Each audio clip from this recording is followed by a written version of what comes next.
சேலத்தில் கோயில் திருப்பணிக்காக குழி தோண்டும் போது 3 அடி உயர பழங்கால அம்மன் கற்சிலை கண்டெடுக்கப்பட்டுள்ளது.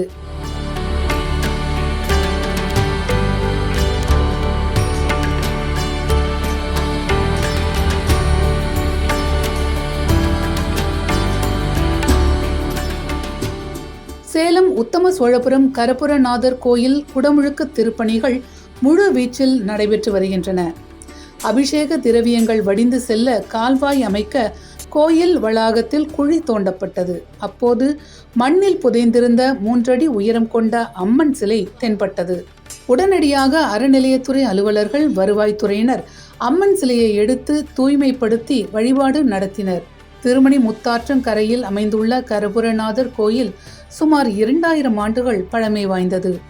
தற்போது கிடைத்துள்ள சிலை சோழர் கால சிற்பக்கலை போல காட்சியளிக்கும் நிலையில் சிலை குறித்து தொல்லியல் துறையினர் ஆய்வு மேற்கொண்டனர்.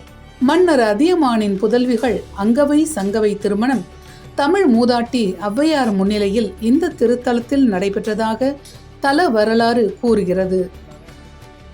சுவாமிக்கு அபிஷேகம் பண்ணும் நீர் வெளியேற்றுவதற்காக பைப்லைன் அமைப்பதற்காக சுவாமியுடைய இடது பாகத்திலே குழியானது அங்கே 1.5 அடி குழி தோண்டியுடனே அங்கே ஒரு சிலையாகப்பட்டது இருந்தது.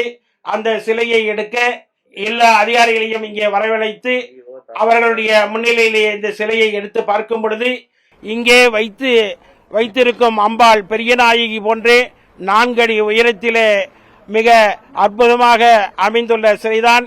இந்த சிலையிலே எந்த விதமான பின்னமும் இல்லை. இந்த சிலை ஏன் இங்கே புதைத்து வைத்தார்கள் என்பது பற்றி தெரியவில்லை. ஆகவே இந்த சிலையை எடுத்து வைத்து பூஜை செய்து இப்பொழுது எல்லோ பொதுமக்களும் வந்து பார்வையிட்டுக் கொண்டிருக்கிறார்கள்.